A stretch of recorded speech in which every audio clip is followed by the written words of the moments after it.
All right, hello everybody. So the moment you've all been waiting for, we're going to talk about politics. Oh boy. So, so for those of you who don't live in California or not voting in California, this might be a little bit boring, or you might find it really fascinating. We're going to talk about the different propositions that are on the ballot for 2020. We are not going to talk about people. We are not going to talk about presidential candidate. We're not going to talk about senators, any of that. We want to just focus on the propositions and what they are, and then discuss our opinions and how we plan to vote. So, why don't you introduce yourself first? Sure. I'm Dave. Hi. I'm married to Sam. We decided we should give a little background on ourselves politically, just so you have an idea where we're coming from. I grew up pretty Republican. My mom was a registered Republican. My dad was a registered Democrat, primarily because he thought that he would get less spam mail that way, and he was correct. His parents were both Democrats. They worked for the post office, so I think he was a little bit more state-leaning, but in his older age, I think he's pretty right-wing. Anyway, I grew up pretty right-wing. I was a registered Republican until I moved to Riverside County, and oops, they deregistered me, which was actually a thing that happened in Riverside County right before the 2016 election. You could probably look it up. Mm-hmm. And I was like, well, I don't really care enough to re-register, so I'm just an independent. I've definitely become more liberal since then. I think I'm appropriately an independent at this stage in my life. But I started right-wing, and I've grown more left-wing over time. Yay. Yeah. So, not Shame yay. for me being left-wing, No. the bias showing already. Took 2 minutes. Good job. I just say yay for your story. Okay. Anyway, so I grew up having no real understanding of politics. My parents really didn't care. I don't think they ever voted, honestly, while I was growing up.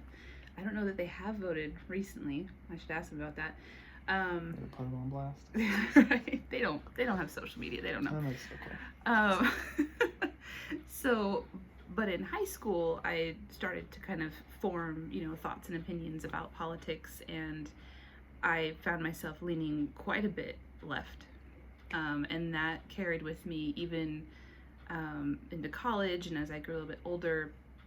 But as I did grow older, and I got to learn more about politics and got to talk to people who were more on the right side of things, I started finding myself pulled more to the center, and so I do tend to lean a little bit more to the left.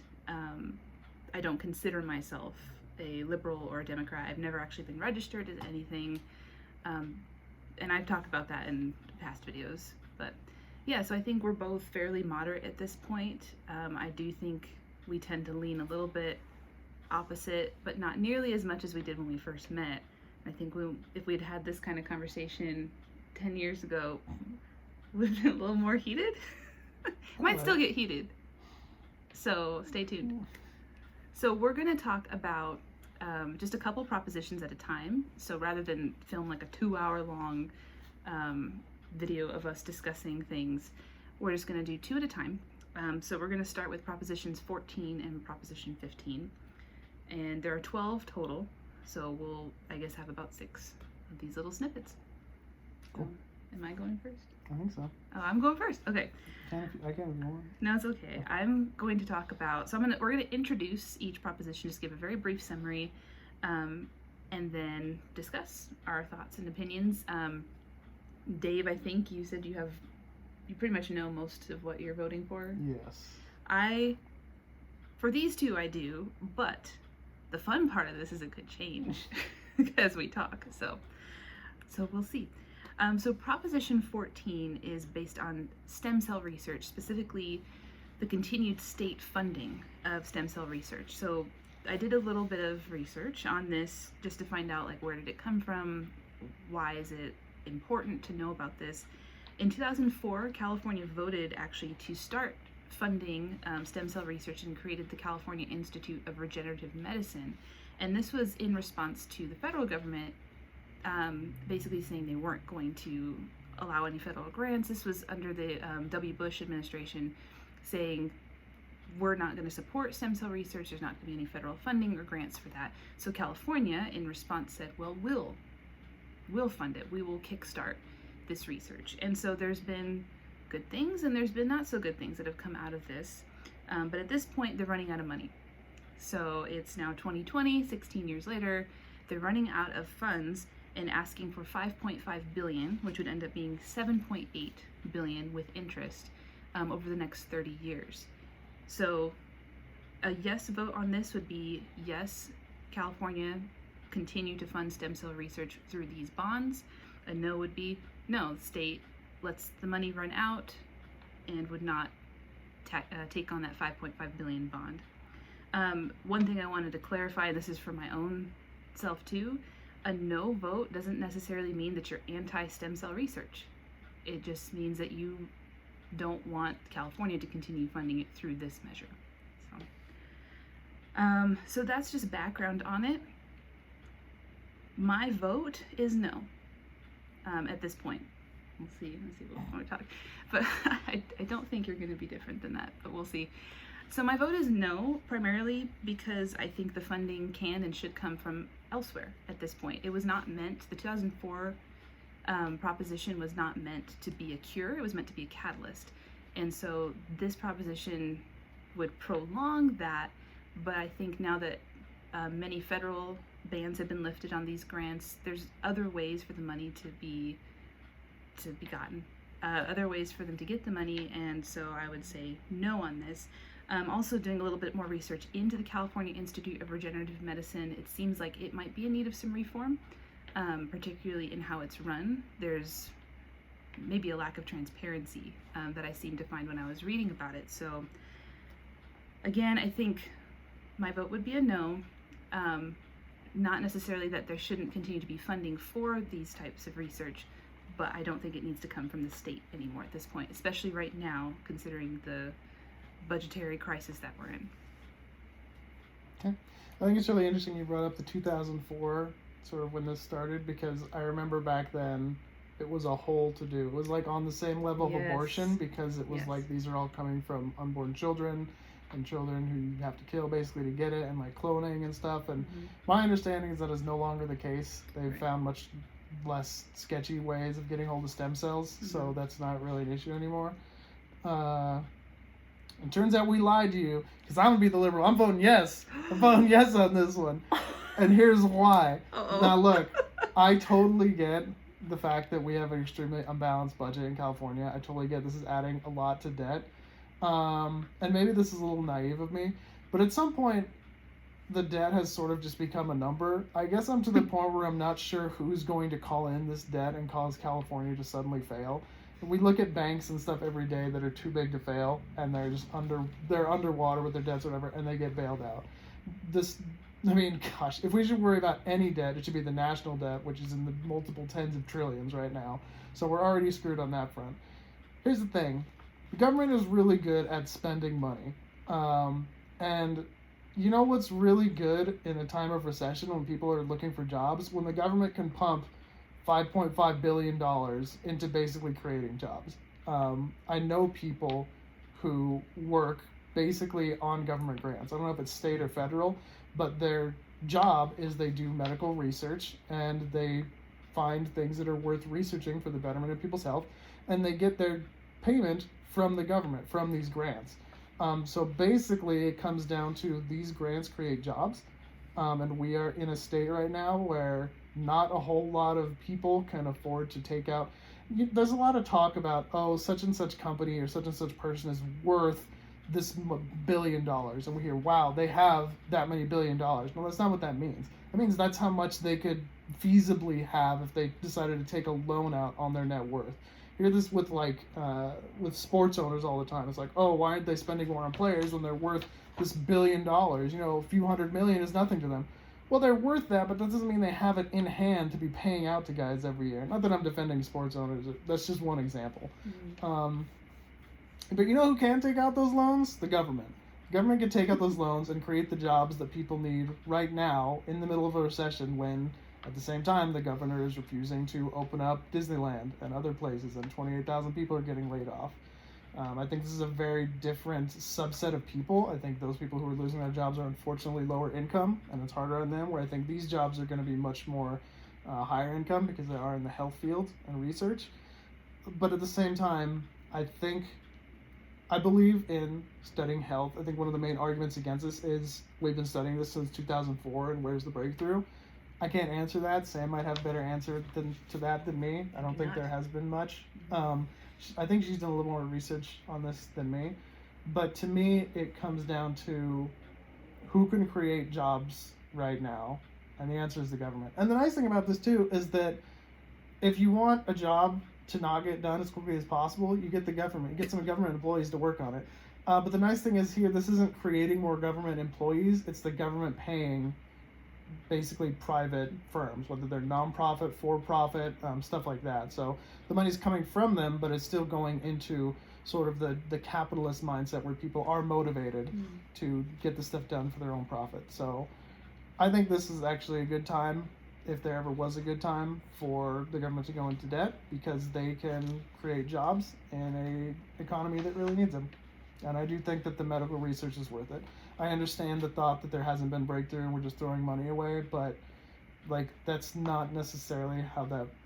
It's one of those things where the breakthrough could be right around the corner, and I don't want to use that argument forever. But again, I think the timing on this is good. So cool. That was good. I hadn't really thought about it from the job angle. So, Yep. I don't know. Now I'm undecided. I hate when we are on opposite sides, because then our vote just cancels itself out, and it's like, well, why am I even bothering?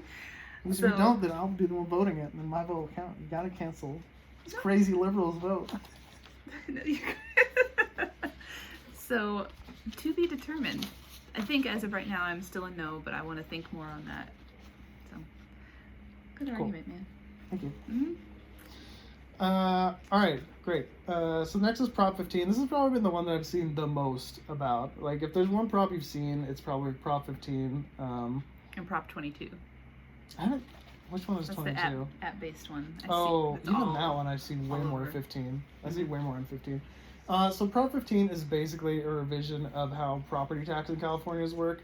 One of the legendary propositions in California history is Prop 13, which basically says that when a property is sold, that is what its property tax is worth until it's sold again. It doesn't get reappraised every year and the property tax then goes up. It's based on the sale price, and it can't go up. It does go up based on a small percentage of inflation and stuff, but basically the property's value sort of locks in at that point for tax purposes to a certain extent. And so what this would do is it would change that for certain, specifically basically non-residential structures. It would basically make that go away, and it would get reassessed and basically raise the tax rates on those properties. That funding would go both to the general fund and for schools, K-12 public schools, community colleges, as well as local government. The base of the tax on current market value instead of purchase price. There are some exemptions in here. Residential properties are still exempted, so that's not going to change if you're a homeowner, agricultural land, and owners of commercial and industrial properties with a combined value of $3 million or less. There's also some small stuff in here where they exempt small businesses from personal property tax. Basically, the first $500,000 of personal property your business owns, they don't tax. So if you have over that, you've effectively got a $500,000 exemption, and if you have under that, you just get cut. And there's some additional elimination of personal property business tax for certain California businesses that meet certain rules and have 50 or fewer employees. So small businesses. There's been a lot of talk that this is just to basically raise the taxes on the people who have the most, right? Who have these giant pieces of lands over $3 million. And there are these small business exemptions in here, so it's not going to hurt the small businesses. But I'm sure if you've seen any of the political advertising, it's a lot of small businesses being vehemently against this. So I'm just going to sort of walk you through how I first learned about this and where I went. When I first heard about this, I was like, oh great, another California tax on big businesses. You're just going to push them to move to Texas faster. They're not going to want to stay here anymore. They're just going to up and leave. And I saw it was a property tax. And I was like, oh, okay, even if you don't want to have your business headquartered in California, you still want to own property out here so you can sell your stuff in California and do all that stuff. Everyone wants to be in California without being in California, and who can really blame them? And for the record, I am in the camp that I think large businesses and the wealthy should be paying more in taxes. I don't necessarily believe that their tax rate should be increased. I think that loopholes need to be closed. But here's the issue. That has to happen at the federal level, because if you just do it at the state level, then exactly what I said is going to happen. People are just going to move to Texas or Delaware or wherever where they get the best tax deals, and it's not going to make a lick of difference. That state's just going to lose what income they are getting from those companies and whatever jobs they were creating. So that has to happen at the federal level, not the state level, and I don't see that happening. Certainly in the current administration, we'll see. But the fact that it was a property tax is like, okay, they sort of have to do that, right? Like, you can't just get rid of all your property in California. You want property in California.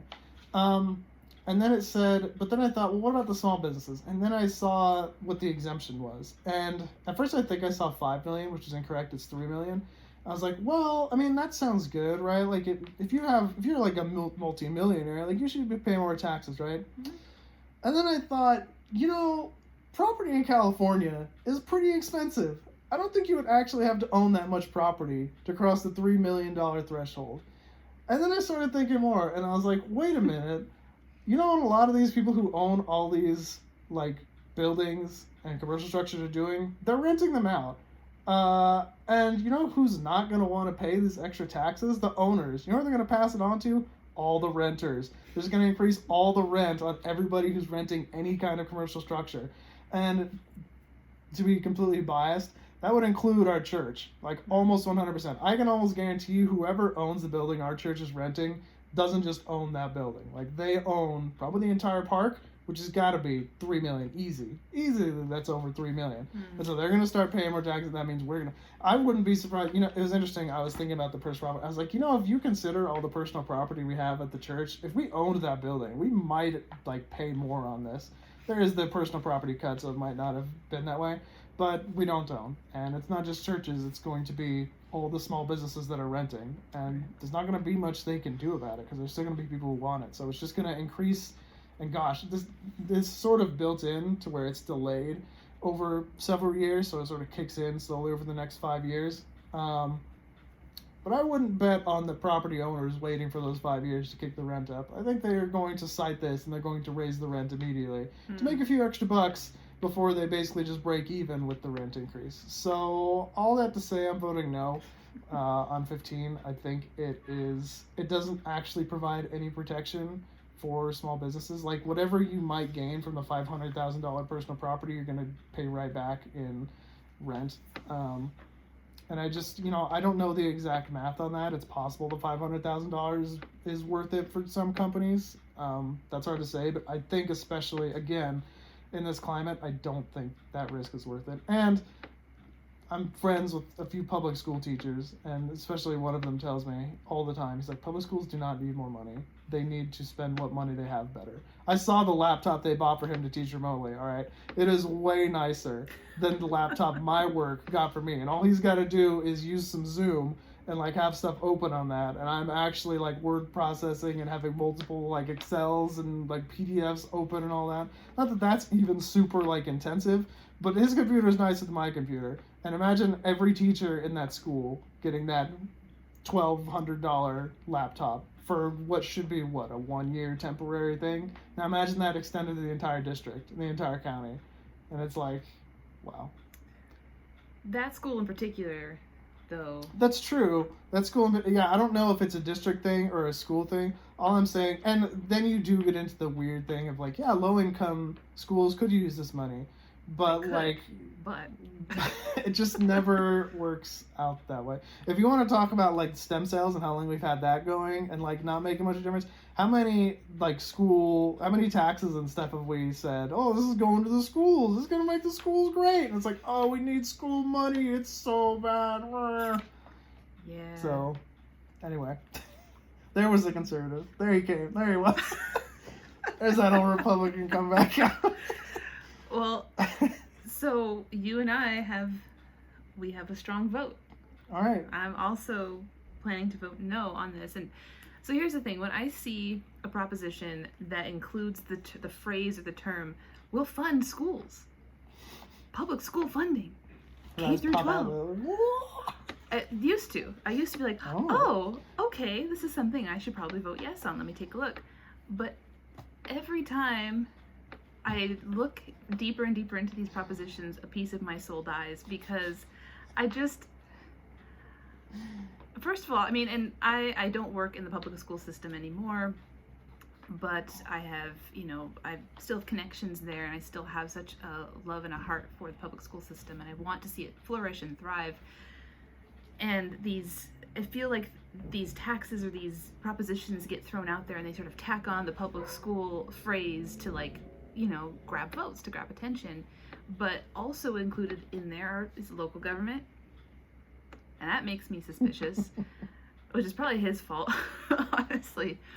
But I have to question the transparency of that, and I have to question, is this money actually going to go to the schools? And if it does, is it going to be used, as Dave was talking about, is it going to be used properly? And is it going to go to higher admin? Is it going to be spent on laptops that are way nicer than people need? Or educational, is it actually going to go to, educational reform is a whole other situation that, anyway, so I'm voting no on this. But yeah, when I see the school funding tagline on any proposition, it used to be like heart eyes, like, oh, yay, the government wants to help. And then now it's just sort of a danger, red flag. And I feel like I have to really dig deeply into it and kind of put on my cynicism goggles, because I start to think, is this really going to actually be helpful, or are they just sort of pulling at my, heartstrings to try and get my vote? So yay for school funding, but also there's even a line in here that says something about, like, not all areas will be funded, and in fact rural areas may actually lose money from this. I didn't even know that. Yeah, it's like a little blip in there, and I'm thinking, uh-oh. And like, Dave was talking about the renters, the people who are paying rent in these larger buildings, these larger properties, were the ones who are going to feel it. So I would love to see a proposition that taxes the super rich, that taxes the wealthy landowners, and funds that money properly into school systems and community college systems and even local government. But this isn't the proposition. So come back, California, when you have something better. And I feel like you're probably going to hear that from me a lot. I'm very rarely satisfied with the proposition. I'm always like, you could do it better. That's true. And sometimes I lean that way a lot too, and sometimes you have to sort of realize that you can't let perfect be the enemy of good. Sometimes you have to take it when it's good enough, which is kind of how I feel about 14. I'm sure there's a lot better ways, or a lot more things you could do in there to sort of clean things up, but at this point it's like, I feel like that, anyway, you already heard me on that. Yes. All right, so that's Proposition 14, Proposition 15. So stem cell research, or funding for stem cell research, and business property taxes to fund schools, public schools. So the government, the man. So we'll be back with 16 and 17 at some point. So thanks for bearing with us. If you have any questions or comments, or you want to continue the discussion, go ahead and flame me. You can find me on Facebook and Instagram, I guess. I'm never on Instagram though. No, so I'm on Instagram.